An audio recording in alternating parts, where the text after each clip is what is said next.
Hello student, welcome back to my channel कौन से गीता। तो आज का हमारा जो टॉपिक है यहाँ पे कलाकार 4 है। इससे पहले मैंने आप ये कलाकार 3 कलाकार कंप्लीट करा दिए हैं। तो ये G.N. टैगोर हैं, यानी कि गगनेन्द्र नाथ टैगोर। तो इनके बारे में भी सब लोगों ने पढ़ रखा होगा, बस आपका थोड़ा सा रिवीजन हो जाए इसीलिए मैंने शॉर्ट नोट्स बना भी रखा है कि ताकि आप इसको ध्यान से पढ़िएगा। ठीक है, तो चलिए फिर स्टार्ट करते हैं। यहाँ पे गगनेन्द्र नाथ टैगोर, देखो बहुत सारे स्टूडेंट बहुत सोच रहे हैं कि कैसे किया जाए, ये बहुत सारे आर्टिस्ट हैं तो कैसे होगा। तो मैं आपको बता दूँ, मैं आपको पूरा करा दूंगी। इससे भी पहले मैंने आपको यहाँ पर बता देती हूँ कि कम से कम मैंने आपको 30 आर्टिस्ट पहले से करा चुकी हूँ। यहाँ पे मैं सारे आर्टिस्ट नहीं कराऊंगी, जो मैंने नहीं कराए हैं वो आपको करा दूंगी। मैंने बंगाल शैली पूरा कंप्लीट करा रखा है, आप उसको ज़रूर वॉच करिएगा। एक बार मैं उसका मैराथन क्लास ले लूँगी तो वो कंप्लीट करा दूंगी। और दूसरी चीज़ है कि मैं आपको यहाँ पर बता देती हूँ कि इससे पहले मैंने आपको मूर्तिकार, यहाँ पर क्या कहते हैं छापाकार, जो भी जितने भी कलाकार कराए हैं वो सब मैंने करा दिए हैं। बाकी मैं एक प्लेलिस्ट बना दूंगी, इसमें आपको सारे कलाकार मिल जाएंगे। जो मैंने नहीं कराए हैं वो आपको पूरा कंप्लीट करा दूंगी। बाकी मैंने आपको इंडियन कंप्लीट करा ही दिया है, तो आप उसको ज़रूर वॉच करिएगा। पूरी थ्योरी कराई है, ठीक है। अगर आप इतना ही पढ़ लेंगे, आपका सिलेक्शन कोई भी नहीं रोक सकता है। तो आपको मैंने बहुत अच्छे नोट्स दिए हैं, बहुत अच्छा आपको मैटर दिया है, ठीक है। तो चलिए फिर स्टार्ट करते हैं। गगनेन्द्र नाथ टैगोर के बारे में पढ़ते हैं। देखो गगनेन्द्र नाथ टैगोर तो सब लोगों ने पढ़ा होगा। तो गगनेन्द्र नाथ टैगोर का सबसे पहले तो आप जन्म ज़रूर याद रखिएगा, बहुत ही ज़्यादा इम्पोर्टेंट है। तो यहाँ पे जो इनका जो जन्म हुआ था वो 1867 है, और इनकी जो डेथ हुई है वो 1938 में डेथ हुई है, ठीक है। तो यानी कि जो उनका टाइम पीरियड है वो आपका 1861 से आपका 1938 हो जाएगा, ठीक है। ये दो चीज़ आप ज़रूर याद रखिएगा, इनका भी कभी कभी जन्म पूछ लिया जाता है तो याद रखिएगा। अब हम बात करते हैं यहाँ पे स्थान। देखो स्थान है तो यहाँ पे स्थान भी देखो पूछ ही लिया जाता है कि कौन से स्थान में। तो कभी कभी हो सकता है कि पश्चिम बंगाल दे देते हैं, तो कभी कभी हो सकता है कोलकाता भी दे दें। तो यहाँ पे कोलकाता के जोरासांको में इनका जन्म हुआ था, यानी कि पश्चिम बंगाल में, ठीक है। तो ये चीज़ आपका क्लियर हो गया।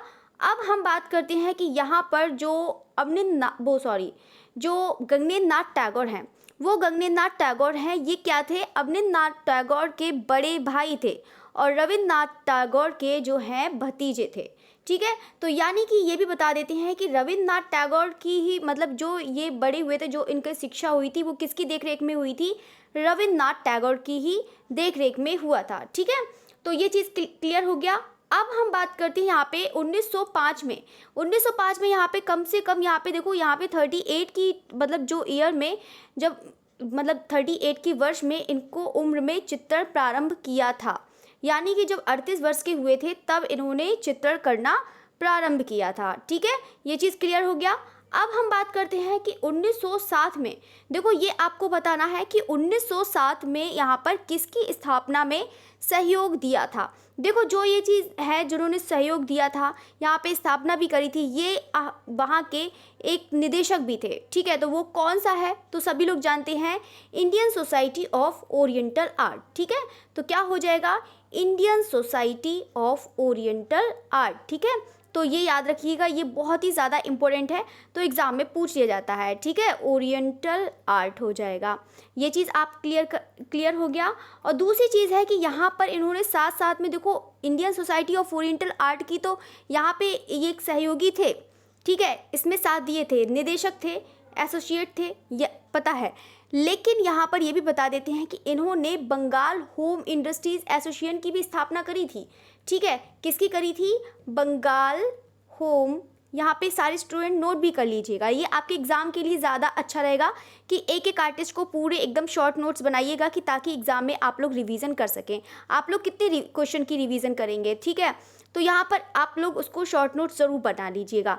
तो बंगाल होम इंडस्ट्रीज़ एसोसिएशन, ठीक है, एसोसिएशन की भी स्थापना इन्होंने करी है, ठीक है। तो ये चीज़ याद रखिएगा। तो दोनों चीज़ याद रखिएगा। सबसे पहले आपको बताना है कि 1907 में यहाँ पे किसकी स्थापना में सहयोग दिया था, इंडियन सोसाइटी और ओरिएंटल आर्ट, ठीक है, Indian society of oriental art. दूसरी चीज़ है कि यहाँ पे बंगाल होम इंडस्ट्रीज एसोसिएशन की भी स्थापना करी थी। ये चीज़ क्लियर हो गया। अब हम दूसरे पॉइंट की बात करते हैं कि यहाँ पे 1910 में किस माध्यम में चित्रण करना प्रारंभ किया था। देखो इन्होंने जो 1910 से 15 में जब ये इन्होंने चित्रकारी करना शुरू करा और उन्होंने जो माध्यम पकड़ा था, सबसे पहले तो यहाँ पे सबसे पहले उन्होंने स्याही से स्टार्ट किया था। ठीक है, तो स्याही माध्यम में इन्होंने काम किया था और इनके ज़्यादातर आपको घनवादी शैली में जो इनकी घनवादी शैली है ही, तो सभी लोग जानते हैं कि इनकी शैली में सबसे ज़्यादा आपको स्याही के चित्रों में देखने को मिल जाएगा। ठीक है, अब हम बात करते हैं यहाँ पे थर्ड पॉइंट। तो थर्ड पॉइंट जो है यहाँ पे 1911 है। तो 1911 में यहाँ से किस पुस्तक के चित्रण किया है जो आर.एन. टैगोर द्वारा लिखित है। देखो आर.एन. टैगोर की यहाँ पे देखो पुस्तक की, देखो आर.एन. टैगोर की जितनी भी पुस्तक हैं बहुत सारे लोगों ने यहाँ पे इनका चित्रण किया है। नंदलाल बोस ने भी किया है, ए.एन. टैगोर ने भी किया है, यहाँ पे जी.एन. टैगोर ने भी किया है। लेकिन यहाँ पर उनकी तो पुस्तक बहुत सारी हैं, लेकिन यहाँ पे 1911 में यहाँ पे किस पुस्तक का चित्रण किया है जो आर.एन. टैगोर द्वारा लिखी थी, वो कौन सी पुस्तक है? जीवन स्मृति। ठीक है, कभी कभी एग्जाम में पूछ लिया जाता है कि आर.एन. टैगोर की कौन सी पुस्तक है। तो यहाँ पे जितनी भी आर.एन. टैगोर की पुस्तक हैं तो आप उनको भी पुस्तकों के नाम ज़रूर याद रखिएगा। जितनी भी आर.एन. टैगोर की हैं वो सब याद रखिएगा, बाकी तो मैंने सब आपको लिखवा भी रखा है। ठीक है, चलिए तो ये चीज़ क्लियर हो गया। नेक्स्ट बढ़ते हैं, यहाँ पे क्वेश्चन कह रहा है 4 नंबर। देखो यहाँ पे कह रहा है कि इन्होंने कौन सी पद्धति को चैतन्य चरितमाला का चित्रण किया। ठीक है, तो यहाँ पे पहले इसको नहीं देखते हैं, पहले यहाँ पर इसकी बात करते हैं कि इन्होंने कौन सी पद्धति में चैतन्य चरितमाला का चित्रण किया था। यानी कि इनको बताना है कि कौन सी टेक्निक में इन्होंने जो चैतन्य चरितमाला का चित्रण किया।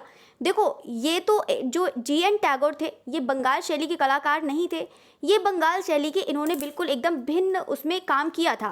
ठीक है, ऐसा नहीं है कि इन्होंने बंगाल शैली में काम किया हो, ऐसा नहीं है, बंगाल शैली से बिल्कुल अलग ही इनकी टेक्निक थी। ठीक है, लेकिन यहाँ पर जो इन्होंने जो चैतन्य चरितमाला का चित्रण किया था वो किस में किया था?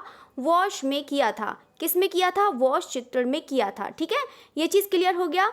अब हम बात करते हैं कि यहाँ पे जो जन्म से लेकर देह त्याग तक के मतलब इन्होंने 21 चित्र हैं, मतलब इसमें जो है यहाँ पे वो चरितमाला का चित्र किया, इसमें जन्म से लेकर देह त्याग तक 21 चित्र हैं। ठीक है, ये चीज़ क्लियर हो गया। अब हम 5 पॉइंट पर बढ़ते हैं। 5 पॉइंट कह रहा है कि घनवादी का प्रयोग कब से प्रारंभ किया। देखो यहाँ पर आप लोग शुरू से पढ़ते आ रहे होंगे तो समझ ही रहे होंगे कि इन्होंने सबसे पहले चीज़ आपको याद करना है कि Indian society of oriental art की स्थापना करी, मतलब इसके निदेशक थे। ठीक है, यानी कि सहयोगी थे। ठीक है, दूसरी चीज़ आपको याद करना है कि यहाँ पे एक घनवादी चित्रण के रूप में इनको जाना जाता है, वो भी प्रथम घनवादी, मतलब भारत का। ठीक है, तो ये चीज़ क्लियर हो गया। तो घनवादी का प्रयोग कब से प्रारंभ किया है, तो यानी कि आपको ये भी पता होना चाहिए, जब प्रथम है तो ये भी पता होना चाहिए कि आप इन्होंने जो घनवादी का प्रयोग करा है वो कब किया है। तो बिल्कुल आपका 1921 है। तो ये भी कभी कभी एग्जाम में पूछ लिया जाता है कि घनवादी का प्रयोग, देखो सन आपकी जो पूछी जाती है, ईयर पूछी जाती है, वो कभी भी बेतुक नहीं पूछी जाती हैं। जो जिससे मतलब होता है, जिसका किसी से कनेक्शन होता है, वो यहाँ पर क्यों पूछा जाता है? क्योंकि ये एक प्रथम घनवादी चित्रकार हैं, इसीलिए यहाँ पर डेट पूछी जाई है। यहाँ पे हर किसी की डेट नहीं पूछ ली जाती है। ठीक है, चलिए तो अब हम बात करते हैं यहाँ पर कि जो मतलब यहाँ पे नोट भी देख लीजिएगा। यहाँ पे लिखा है मैंने कि यहाँ पे इसमें बिंब के संरचनात्मक गुण, यानी कि जो घनवादी शैली है उसमें चित्रों की बात कर रहे हैं कि यहाँ पर स्वप्निल अंतःदृश्यों का अद्भुत वास्तु में पर्दों में नारियों का समूह आपको देखने को मिल जाएगा। ठीक है, ये चीज़ क्लियर हो गया। नेक्स्ट बढ़ते हैं, यहाँ पे 6 पॉइंट है, कह रहा है कि 1922 में यहाँ पे सर्वप्रथम अपने लेख में कितने चित्र प्रकाशित किए तथा इन्हें भारतीय घनवादी चित्रकार कहा। यानी कि कहने का मतलब है कि यहाँ पे 1922 में, देखो ये सन नहीं पूछेगा, इसका कोई मतलब नहीं है कि यहाँ पर आपको पूछे, तो लेकिन यहाँ पे कह रहा है कि सर्वप्रथम अपने लेख में, यानी कि अपने लेख, यानी कि जो किसका लेख था कि उन्होंने अपने मतलब उनके चित्र प्रकाशित किए, यानी कि जी.एन. टैगोर के जो चित्र हैं वो प्रकाशित किए थे, वो कौन सा लेख था। ठीक है, तो आपको बताना है वो कौन सी पत्रिका है या फिर कुछ भी जो भी है। तो यहाँ पर किसका हो जाएगा? स्टेला क्रैमरिश ने जो रूपम पत्रिका है। ठीक है, रूपम पत्रिका किसकी है, जल्दी से कमेंट करके बताइएगा सारे स्टूडेंट, जल्दी से बताइएगा। तो स्टेला क्रैमरिश ने एक लेख लिखा था, तो उसी में ही रूपम पत्रिका में इनके चित्र प्रकाशित करे थे। और यहाँ पर चित्र भी प्रकाशित करे थे। दूसरी चीज़ है कि यहाँ पर इनको घनवादी चित्रकार भी कहा था। किसने कहा था? स्टेला क्रैमरिश ने ही इनको घनवादी चित्र कहा था। ठीक है, ये चीज़ क्लियर हो गया। तो दोनों चीज़ याद रखिएगा कि स्टेला क्रैमरिश ने यहाँ पे रूपम पत्रिका में इन्होंने मतलब जो इनके चित्र को प्रकाशित किया। दूसरी चीज़ है कि इन्होंने यहाँ पर गगनेंद्र नाथ टैगोर को घनवादी चित्र कहा है, वो भी प्रथम घनवादी चित्र कहा है। इनको घनवादी चित्रकार के रूप में इनका मतलब नाम दिया है। ठीक है, कि ये भारतीय घनवादी चित्रकार हैं। ठीक है, ये चीज़ ये हो गया। अब हम बढ़ते हैं 7 पॉइंट। तो 7 पॉइंट क्या कह रहा है कि 1917 में G.N. टैगोर ने कैरिकेचर में किस में दिखाई देते हैं। देखो कैरिकेचर्स क्या होते हैं कि जैसे कि व्यंग्य चित्रकार होते हैं, जैसे कि आपने कार्टून देखे होंगे तो यहाँ पे व्यंग्य चित्र जो होते हैं वो इस टाइप से बनाए जाते हैं। ठीक है, तो यहाँ पर दूसरी चीज़ है, पहली चीज़ तो आपको पता है कि यहाँ पर जो घनवादी चित्रकार के रूप में इनको जाना जाता है, भारत के प्रथम घनवादी चित्र। दूसरी चीज़ है कि यहाँ पर जो कैरिकेचर्स हैं, तो कैरिकेचर्स हैं तो यानी कि ये हास्य और व्यंग्य चित्रकार के भी रूप में इनको जाना जाता है। ठीक है, तो यहाँ पे किस में दिखाई देता है? तो बिल्कुल आपका हास्य व व्यंग्य चित्रकार के रूप में इनको भी जाना जाता है। तो यहाँ पर इनको दिखाई देगा है। तो इन्होंने बहुत सारे चित्र भी बनाए हैं। ठीक है, तो यहाँ पे इन्होंने कैरिकेचर के बहुत सारे व्यक्ति चित्र बनाए हैं और ज़्यादातर इन्होंने सामाजिक स्थितियों पर व्यंग्य चित्र बनाए हैं। किस में बनाए हैं? सामाजिक स्थितियों पर। ठीक है, जैसे कि समाज की जो भी स्थिति होती है, जो भी आपकी होती है स्थिति, सामाजिक स्थितियों पे सबसे ज़्यादा इन्होंने चित्र बनाए हैं। ठीक है, तो ये चीज़ आप भी नोट करते रहिएगा। देखो चीज़ों ना समझने वाली चीज़ ज़्यादा होती हैं। जैसे कि गगनेंद्र नाथ टैगोर हैं तो सब लोग पता है कि घनवादी के रूप में इनको जाना जाता है। दूसरी चीज़ है कि यहाँ पे पहले एक तो प्रथम कार्टूनिस्ट भी हैं, यहाँ पे भारत के प्रथम कार्टूनिस्ट भी हो जाएंगे। इन्होंने हास्य व्यंग्य चित्रकार भी बनाए हैं, व्यक्ति चित्र बनाए हैं, जो सामाजिक स्थितियों पर व्यंग्य चित्र बनाए हैं G.N.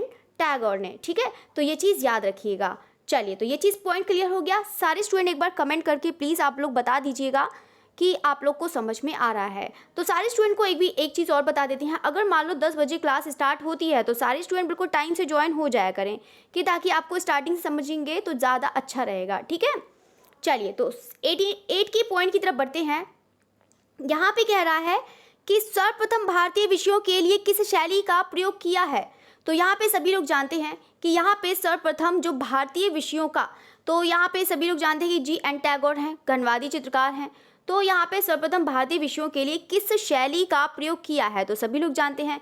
तो कौन सी हो जाएगी? घनवादी शैली हो जाएगी। ठीक है, कौन सी हो जाएगी? घनवादी शैली।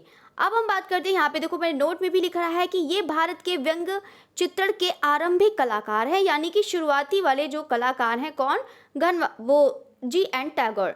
और यहाँ पे व्यंग्य चित्रों के लिए लिथोग्राफिक माध्यम से, तो यहाँ पे जो देखो प्रिंट होता है, अब कोई भी चीज़ करेगा बनाएगा तो यहाँ पे प्रिंट करने के लिए सबसे ज़्यादा आसान रहता है आपका लिथोग्राफिक में यहाँ पे इन्होंने प्रिंट किया है। ठीक है, तो यहाँ पे आप लोग समझ सकते हैं कि ये एक चित्रकार के साथ साथ क्या है, यानी कि एक घनवादी चित्रकार भी थे। ठीक है, दूसरी चीज़ है कि ये हास्य और व्यंग्य चित्रकार भी थे।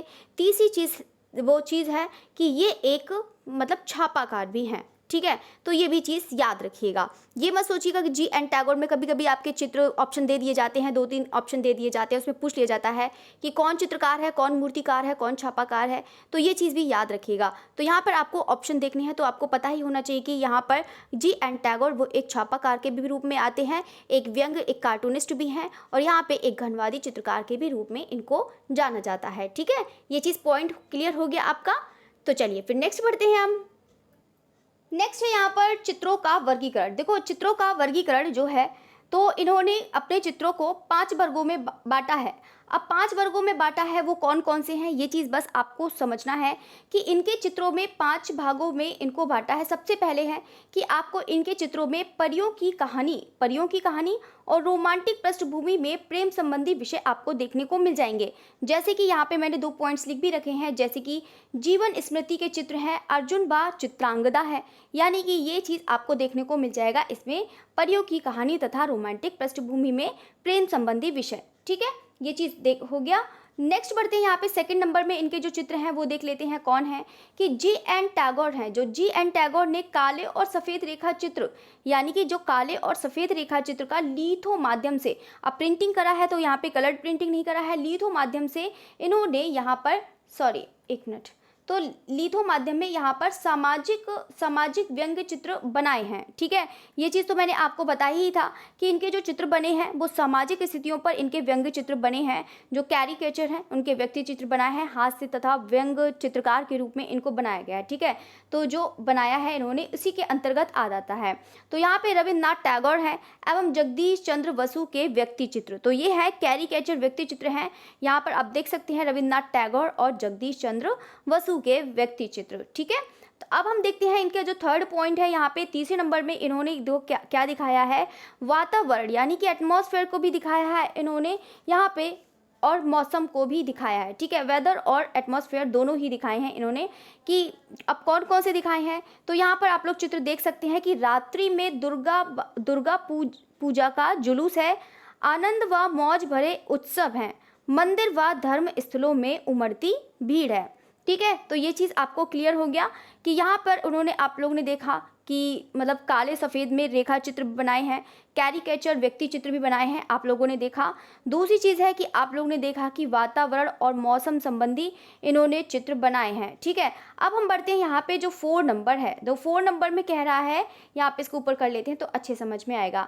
देखो यहाँ पे कह रहा है कि रहस्यपूर्ण प्रकाश सहित अमूर्त चित्रण यहाँ पे बनाए हैं। अब जैसे कौन से, रात्रि में शहर है, ये वेरी इंपॉर्टेंट है, याद रखिए, सिटी इन नाइट। ठीक है, ये आपका जो 4 नंबर के है, रहस्यपूर्ण जो प्रकाश सहित अमूर्त चित्र बनाए हैं। शरीर में रात्रि, वो शरीर में कह रही हूँ, रात्रि में शहर है, यहाँ पे सिटी इन नाइट है। ठीक है, ये चीज़ याद रखिएगा। इंटीरियर ऑफ ए हाउस यानी कि मकान का भीतरी भाग। ठीक है, तो ये भी इंपॉर्टेंट है। और द तिलिस्म। ठीक है, तो तीनों ही इंपॉर्टेंट है, इसको याद रखिएगा। तो रात्रि में शहर है, मोस्ट इंपॉर्टेंट है ये वाला भी, मकान का भीतरी भाग है, इसको भी इंपॉर्टेंट है ये वाला भी, ये तीनों ही इंपॉर्टेंट है, याद रखिएगा। ठीक है, और ये रात्रि में दुर्गा पूजा का जुलूस। ठीक है, तो ये चीज़ क्लियर हो गया। तो सारे स्टूडेंट ये चीज़ याद रखिएगा, जो इम्पोर्टेंट है मैंने आपको चारों बता दिए हैं, तो चारों को बहुत अच्छे से याद रखिएगा। चलिए, तो नेक्स्ट बढ़ते हैं। यहाँ पे जो कह रहा है कि देखो 5 नंबर, देखो 5 नंबर तो बहुत ही ज़्यादा है, तो सभी लोग जानते हैं कि घनवादी चित्र आते हैं। इसमें जो भी है आपका, चाहे क्यूबिस्ट वाला हो, कोई भी हो, घनवादी चित्र यहाँ पर सारे के सारे आ जाते हैं। मैजिशियन वाला है तो आपका वो भी वाला भी आ जाता है, जादूगर। ठीक है, तो ये भी आपका घनवादी चित्र में आ जाएगा। ठीक है, चलिए, तो अब हम पेंटिंग की बात करते हैं यहाँ पर। तो पांचों सारे याद कर लेना सारे स्टूडेंट। एक परियों की कहानी के चित्र बनाए हैं, ये भी याद करना। और काले और सफ़ेद रेखा चित्र बनाए हैं दूसरे नंबर पर, वो भी याद कर लेना। तीसरे नंबर पर उन्होंने वातावरण और मौसम के भी चित्र बनाए हैं, कौन कौन से बनाए हैं ऐसे आप लोग को और अच्छे से याद रखिएगा। और चौथे नंबर पे यहाँ पे रहस्यपूर्ण और प्रकाश सहित यहाँ पे अमूर्त चित्र बनाए हैं, उसको भी याद रखिएगा। ठीक है, तो यहाँ पे बाकी 5वें नंबर पर कौन से बनाए हैं, यहाँ पे घनवादी चित्र। तो सारे स्टूडेंट कमेंट करके भी बताइएगा कि आपको समझ में आ रहा है या नहीं आ रहा है, क्योंकि आपको समझ में आना बहुत ज़्यादा ज़रूरी है। देखो मैंने इसीलिए आपको आर्टिस्ट करा दिए हैं ताकि ज़्यादा आर्टिस्ट हो जाएं। बाकी आप चिंता मत करिएगा, मैं आपकी इंडियन आर्ट भी पूरा मैराथन क्लास अच्छे से करवा दूंगी। बाकी जितने भी कलाकार हैं जो बहुत ही ज़्यादा इंपॉर्टेंट है, बस ये मैं कलाकार इसलिए आपको करा रही हूँ कि ताकि एक बार उसको पढ़ लो, लर्न कर लो, कि ताकि आपको कोई भी क्वेश्चन छूटे ना। ठीक है, चलिए, तो नेक्स्ट क्वेश्चन की तरफ बढ़ते हैं। यहाँ पे क्वेश्चन नहीं है, अब आपका पेंटिंग्स हैं। जो पेंटिंग्स हैं जो आपको बता रही हूँ वो तो आप ज़रूर लर्न कर लेना। तो यहाँ पे पहला देखते हैं, माँ से विदा लेते चैतन्य। ये इतना ज़्यादा इंपॉर्टेंट नहीं है, बस याद कर लेना। डिपार्चर ऑफ चैतन्य, ये इंपॉर्टेंट है। देखो चैतन्य वाले जो कलाकार देखेंगे तो आप लोग देखेंगे कि यहाँ पर चैतन्य सिद्ध कलाकार जो हैं, यहाँ पर छितिननाथ मजूमदार, तो वहाँ पर भी आप देखेंगे। तो ये चीज़ आप कंफ्यूज मत हो जाएगी, यहाँ पर है माँ से विदा लेते चैतन्य है, डिपार्चर ऑफ चैतन्य है। तो यहाँ पर जो चित्र बना है ये आपका जी.एन. टैगोर का ही है। ठीक है, मदमस्त हाथी ये इतना इंपॉर्टेंट नहीं है। अट्टाहास वेरी इंपॉर्टेंट है, याद रखिएगा। ठीक है, एक आरोही हिमालय, आरोही हिमालय से भी याद आ गया कि यहाँ पर जो आरोही हिमालय से ये है कि जी.एन. टैगोर ने, जो जी.एन. टैगोर हैं इन्होंने यानी कि हिमालय से संबंधित बहुत सारे चित्र बनाए हैं। कभी कभी हो सकता है कि यहाँ पर हिमालय का चित्र दे दे तो और यहाँ पे ऑप्शन में निकोलस रोरिक दे दें तो आप लोग कंफ्यूज हो जाएंगे। तो जितने भी हिमालय के यहाँ पर हैं तो जी.एन. टैगोर का उसको भी याद रखिएगा। ठीक है, तो आरोही हिमालय ये है, ये आपका जी.एन. टैगोर हो जाएगा। ठीक है, चलिए तो नेक्स्ट हम बढ़ते हैं, यहाँ पे 7 है। 7 पॉइंट देखते हैं, जोड़ा सांको भवन में कलाकार का स्टूडियो, ये भी इंपॉर्टेंट है, याद रखिएगा। ये वाला भी है। एक अट्टाहास, वेरी इंपॉर्टेंट है। ओ मास्टर है जो NGMA में है, ये भी वाला भी बहुत ज़्यादा इंपॉर्टेंट है। एक डिपार्चर ऑफ चैतन्य, ठीक है। ये हो गए हैं, आप इसको ज़रूर याद रखिएगा। नेक्स्ट देखते हैं यहाँ पे मैजिशियन, मोस्ट इंपॉर्टेंट है ये वाला, जो एक कहाँ पर है, NGMA में है। जहाँ पर NGMA लिखा है ये समझ लीजिएगा, उसको तो बिल्कुल एकदम रट लेना है, ठीक है। जो यहाँ पे NGMA में लिखा है मैंने, वो तो आप लोग रट लेना उसे, ठीक है। तो यहाँ पर है मैजिशियन है, जादूगर है, तो याद रखिएगा 7 यहाँ पे चंपक फ्लावर, ठीक है। जो यहाँ पे 7 चंपक फूल है, तो उसको याद रखिएगा, ये भी आपका किस में है, NGMA में है। बात करते हैं यहाँ पे टेम्पल क्यूबिस्ट, टेम्पल क्यूबिस्टिक है, ये आपका 5वें नंबर का है। ये जो मतलब घनवात का चित्र आता है, तो ये भी आपका कहाँ पर है, NGMA में, ठीक है। चलिए तो यहाँ पर मैंने कुछ पॉइंट्स भी लिख रखे हैं। 1 मिनट, यहाँ पर 1 मिनट रुक जाइएगा। ये क्वेश्चन देखते, ये क्वेश्चन रह गया था तो उसको ऐड किया है, मैंने सोचा उसको भी पढ़ा दे तो कि आपको एक भी पेंटिंग नहीं रह जाए। चलिए तो ये भी देख लेते हैं। यहाँ पर जो 11, 1 मिनट, ये भी पता नहीं क्यों डांस करने लगता है चलिए तो यहाँ पर 11 देखते हैं। यहाँ पे जो टेम्पल क्यूबिस्ट है, तो यहाँ पर मैंने आपको पहले ही बताया था, जो NGMA में है वो तो आप लोग ज़रूर लर्न कर लीजिएगा। और जहाँ पर जिसका माध्यम याद करा है, अच्छा दो कंप्लीट हो, अभी टेम्पल क्यूबिस्ट बताया था ना, मैंने आपको बताया था। तो टेम्पल क्यूबिस्टिक है, ये भी ज़्यादा इंपॉर्टेंट है, याद रखिएगा। और यहाँ पे सेंड ऑफ हिमालय, तो सेंड ऑफ हिमालय भी ज़रूर याद रखिएगा, ठीक है। तो ये भी चीज़ याद रखिएगा। गार्डन ऑफ मिस्ट्री, ये आपका NGMA है, या फिर बोल सकते हैं रहस्यमयी बगीचा। दार्जिलिंग की संध्या, ये भी वेरी इंपॉर्टेंट है, याद रखिएगा। द क्यूबिस्टिक सिटी, तो टेम्पल्स क्यूबिस्टिक एंड क्यूबिस्टिक सिटी, ये दोनों ही इंपॉर्टेंट है। और ये जो बना है, ये आपका किस में बना है, जल रंग में बना है, ठीक है। तो ये चीज़ हो गया। स्पिरिट ऑफ द डॉन, तो ये भी याद रखिएगा। एंड स्पिरिट ऑफ नाइट है, ये भी आपका G.N. टैगोर है। देखो 20 है, ये मोस्ट इंपॉर्टेंट है, ये वाला वॉल रूम डांस है, मोस्ट इंपॉर्टेंट है, ये आपका NGMA में है, तो इसको याद रखिएगा। ये भी आपका G.N. टैगोर है। द कमिंग ऑफ प्रिंसेस, ये भी आपका इंपॉर्टेंट है, इसको भी लर्न करिएगा। बात कर दिया यहाँ पे poet on the island of voice, ठीक है, तो इसको भी याद रखिएगा, ठीक है। तो सॉरी, वर्ड्स कह रही हूँ, चलिए तो वैसे सही लिखा था, वर्ड्स ही है, ठीक है, वर्ड्स। चलिए तो ये चीज़ हो गया है। अब हम बात करते हैं ये वाला थी, poet on the island of A words, अक्षर वाला वर्ड्स, ठीक है। तो ये है आपका कानून की शक्ति, जो एक क्या है, एक व्यंग्य चित्र है ये वाला, ठीक है। तो इसको लर्न करिएगा। कानून की शक्ति, ये एक व्यंग्य चित्र है, ये भी मोस्ट इंपॉर्टेंट है। And poet on the island of A words है, इसको भी लर्न करिएगा। और लास्ट है हमारा यहाँ पे विलियम रॉथेनस्टिक का चित्र, जो है, जो किस पर बना है, सिल्क पर जल रंग से बना है। तो जितने भी आपको मैंने चित्र बताए हैं, वो आप बस उसको लर्न करते जाइएगा। जितने आपको यहाँ पे इंपॉर्टेंट बताए हैं, ज़्यादातर आपको लर्न नहीं करना है, बस इसमें कौन कौन से जो बहुत ही ज़्यादा अच्छे से लर्न करना है, वो है आपका वॉल रूम डांस है, जो बहुत ज़्यादा इंपॉर्टेंट है। द क्यूबिस्टिक सिटी है, मोस्ट इंपॉर्टेंट है। एक है आपकी दार्जिलिंग की संध्या है, ये भी बहुत ज़्यादा इंपॉर्टेंट है। एक कानून की शक्ति है, ये भी इंपॉर्टेंट है। एक विलियम रॉथेनस्टिक, ये वाला इंपॉर्टेंट है, ठीक है। और साथ में बता देते हैं, ये आपका कौन सा वाला, एक टेम्पल क्यूबिस्टिक वाला, ठीक है, ये इंपॉर्टेंट है, तो इसको भी याद रखिएगा। And garden of a mystery, रहस्यमय बगीचा है, ये भी मोस्ट इंपॉर्टेंट है, ठीक है। और एक इसमें से अगर हम देखेंगे तो एक अट्टाहास इंपॉर्टेंट है, और एक यहाँ पर जो है ओ मास्टर, ये वाला इंपॉर्टेंट है। बाकी इसमें एक मैजिशियन, ठीक है, ये वाला इंपॉर्टेंट है। एक 7 चंपक फ्लावर, ठीक है। बस इतनी ज़्यादा, बहुत ही ज़्यादा इंपॉर्टेंट है। अगर आप लोग को लर्न करने में और ज़्यादा अच्छा लगता है तो बिल्कुल बिल्कुल पूरा याद करिए। तो मैंने तो आपको पूरे एक एक जितने भी आपको बता दिए हैं, काफ़ी इनके और भी बहुत सारी पिक्चर्स हैं, तो आप लोग के लिए इतना TGT के लिए इतना ज़रूरी नहीं है। बाकी आप लोग इतना ही लर्न करिएगा। बाकी मैंने जितना भी बता दिया है G.N. टैगोर का, बस इतना ही काफ़ी रहेगा। चलिए तो अब हम बात करते हैं यहाँ पे जो इंपॉर्टेंट पॉइंट है, जो आपको लर्न करना है, आपको इनको समझना है। देखो सभी लोग जानते हैं कि मैंने पहले से बताया था कि G.N. टैगोर हैं, ये बंगाल शैली में मतलब भिन्न चित्र में इन्होंने काम किया है। मतलब बंगाल शैली में ये चित्रकार नहीं है, G.N. टैगोर बंगाल शैली के नहीं है, इन्होंने उनकी अलग शैली में ही काम किया है। जबकि इन्होंने वॉश में तो काम किया है, वॉश में इन्होंने काम किया है, लेकिन ये बंगाल शैली से इन्होंने भिन्न में काम किया है। ये एक घनवादी चित्रकार है, जो इनकी शैली है वो क्या है, एक घनवादी है। ठीक है, तो इनकी शैली घनवादी शैली थी। इन्होंने अपनी स्याही मतलब जो घनवादी शैली में जो काम किया था आरंभिक में, इन्होंने स्याही रेखा चित्र का प्रयोग किया है। तो यहाँ पे आप लोग भी जानते हैं कि जो व्यंग्य चित्रकार हैं, हास्य व्यंग्य चित्रकार हैं, तो इन्होंने लिथोग्राफ का भी प्रयोग किया है, उसको भी याद रखिएगा, तो इसको भी लर्न करिएगा। चलिए, तो ये भारत में प्रथम घनवादी चित्रकार हैं, ये तो सभी को पता ही है। साथ में बता देते हैं यहाँ पे जो प्रथम कार्टूनिस्ट भारत के प्रथम माने जाते हैं, तो इसको भी ज़रूर लर्न करिएगा।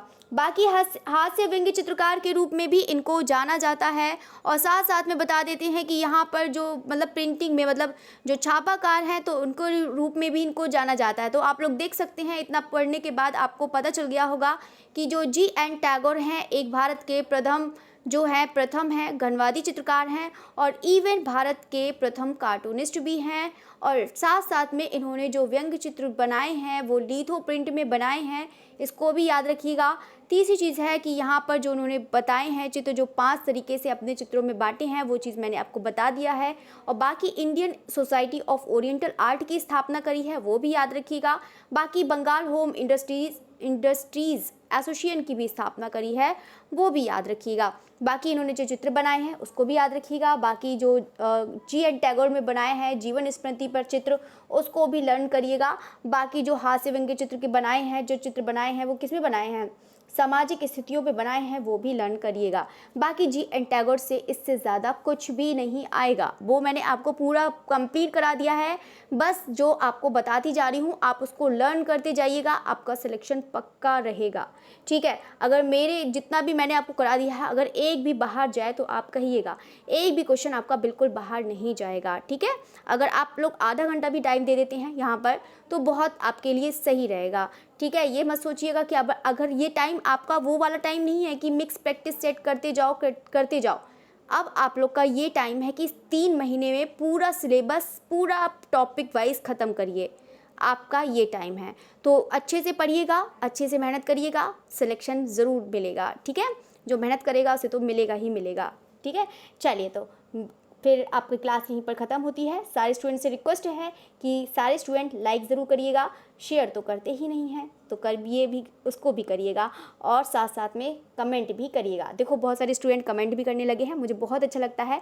जो नए स्टूडेंट हैं वो कमेंट करने लगे हैं, बाकी तो मेरे पुराने स्टूडेंट तो बिल्कुल कमेंट करना ही छोड़ दिए हैं। जो नए स्टूडेंट जो ज्वाइन हुए हैं वो कमेंट करते हैं, बाकी कुछ जो पुराने हैं वो तो करते ही करते हैं। तो चलिए, फिर आपकी क्लास यहीं ख़त्म होती है। Okay, thank you everyone.